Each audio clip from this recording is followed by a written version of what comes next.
on the way tayo sa office ngayon, medyo traffic. So, naisipan ko na, yun nga, mag-shoot nitong video na to while in the car. Kasi lately, napaka-busy ko. So, kung mapapansin niyo, bibihira na talaga ako nakakapag-upload ng video. But there are several things that's going on in my head lately. Ang dami-daming nangyayari sa ating lipunan ngayon. Meron tayong issue on Pogo, may issue tayo ng EJK. You know, yung combination of organized crime, I would say, mga syndicates, right?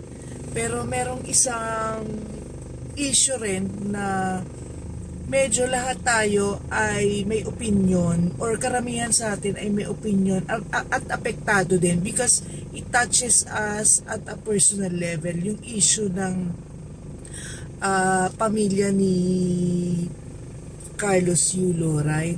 So, ang dami ngayong nag-iikot na usapan online about, you know, responsibilidad nga ba ng anak na tulungan ang kanyang mga magulang.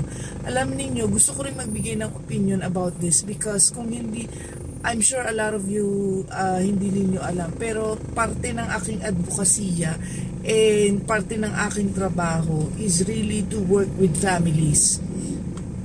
So, na-engage ako sa maraming pamilya, na-engage ako sa maraming kababaihan, sa maraming mga kananayan, mga katatayan, and I myself is also a mother.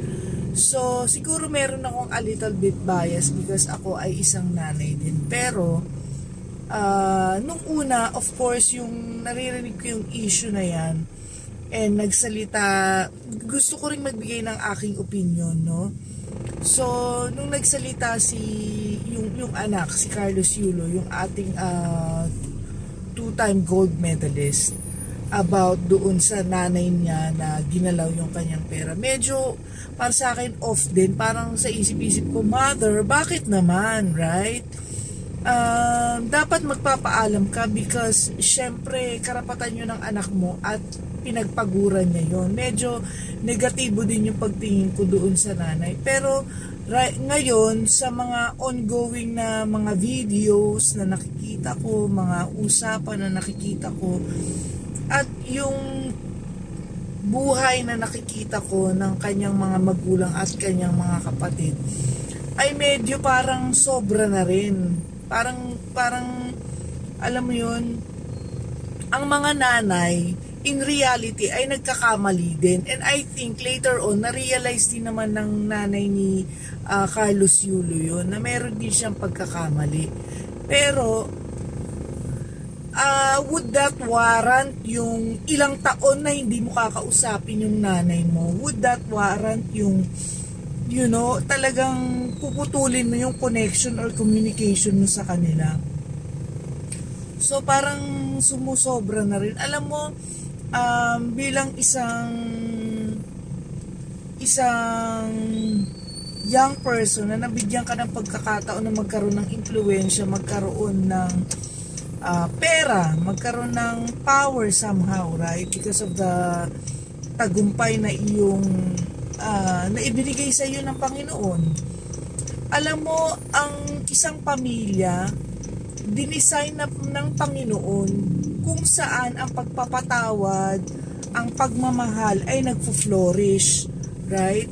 Bawat isa sa atin sa pamilya ay nagkakamali, but yun yung siguro challenge ko kay Kaloyulo. Would that warrant ba yung pagkakamali ng iyong nanay?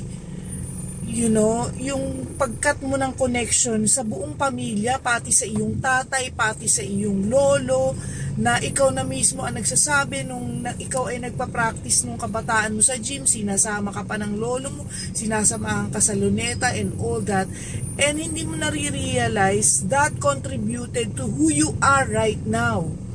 Okay? So, for me, yes, let's admit, ang mga magulang, miski ako, ay nagkakamali din. Nararanasan ko rin yan. Pero, wala namang bagay or wala namang issue o pangyayari sa buhay na hindi yan na pag-uusapan. So syempre ang magulang nasasaktan yan, lalo na at nagbibitaw ka rin ng mga masasakit, tungkol sa iyong nanay, katulad ng pagnanakaw and all that. Napakasakit sa isang ina nun. At syempre may pride din ng mga magulang, alam nila sa kaibuturan ng kanilang puso na mahal ka nila. At ano't ano man ang mangyari sa iyo in the future, madapa ka man, I promise you, yung nanay mo pa rin at ang iyong tatay ang unang yayakap sa iyo. Alam mo kung ano yung naiiyak ako na nakikita ko na video online? Yung paulit-ulit na dumadaan sa feed ko na yung naka-motorcade ka, pagkatapos mong manalo ng gold medal, tapos yung tatay mo nando dun sa crowd at merong banner na nakalagay na Kaloy, ang tatay mo ay nandito. Alam mo, nadudurog talaga yung puso ko. Iniisip ko kung ako ba nagkaroon ng pagkakataon na ganun, na nagtagumpay, naging sikat, naka-motorcade and all that. What would I do kung nakita ko yung magulang ko sa crowd? Papahintuin ko yung motorcade, lintik na yan, at isasakay ko yung tatay ko. Dun sa video na nakikita ko, hindi mo man lang kinawayan, hindi mo man lang inidian or inacknowledge yung tatay mo Diba? Ewan ko kung nakat yung video or what not. Pero, ang punto dito is that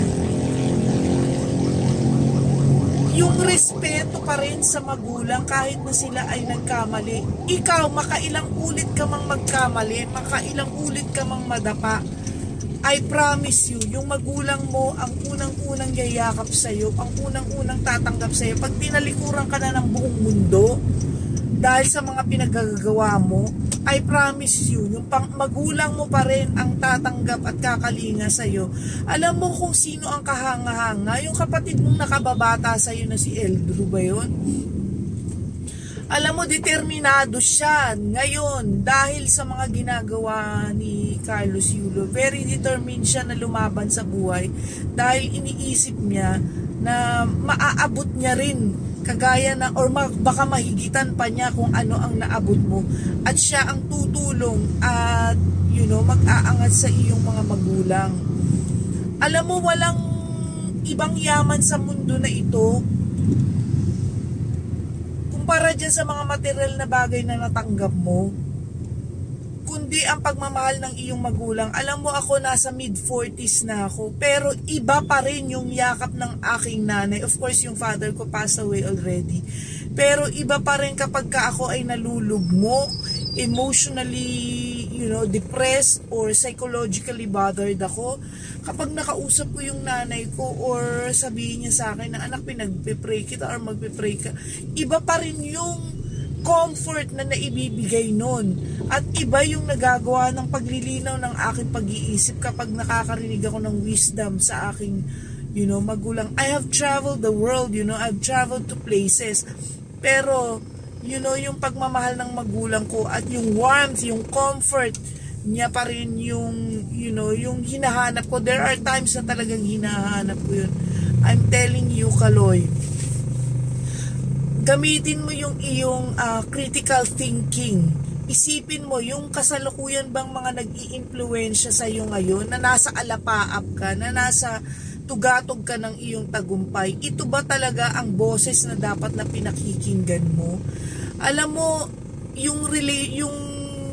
how do you call this? Yung romantic relationship, okay? Hindi ka siguro bulag sa nangyayari sa mundo. That can end, right? Na means, na kadalasan, pag nag-end yan, na uuwi sa hindi magandang ending. Kadalasan nagkakasiraan, nagkakasumbatan, nagkakaroon ng problema sa financial at sa property. Pero sa iyong magulang, oo, maaaring nagkamali ang iyong magulang dahil dala na rin ng kahirapan. Sino mang magulang, ako dumaan din kami sa ganong situation ng buhay na medyo mahirap. So bilang isang nanay, talagang every opportunity na maging maayos or maging komportable ang pamumuhay ng buong pamilya, hindi lang sarili niya ang iniisip niya, ay gagawin niya talaga.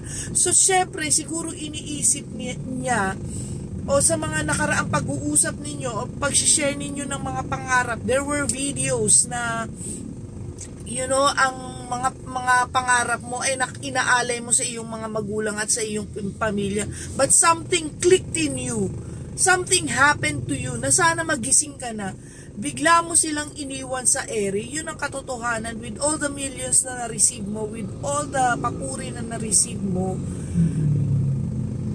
nakakalungkot na ganito yung how you treat your parents or your family for that matter. Yung iyong kapatid ay nagre-reach out sa iyo. Ang iyong ama, in fact, through their videos ay nagre-reach out sa iyo. Hindi ako agree sa mga nagbabash, sa inyong pamilya or nagbabash sa iyong mga magulang, sapagkat doon din lang nila na-express yung frustration nila. They wanted to reach out to you, pero tila, for many years na pinalaki ka nila, hindi ka na nila maabot. Parang kailangan pa nila magpa-schedule para lang ma-meet ka nila. Pambihira ka naman, no? Hindi mo ba naaalala yung nung bata ka na pinaglulutuan ka, sinusubuan ka ng iyong mga magulang? This is not anymore about utang na loob. This is about love. This is about forgiveness. This is about family.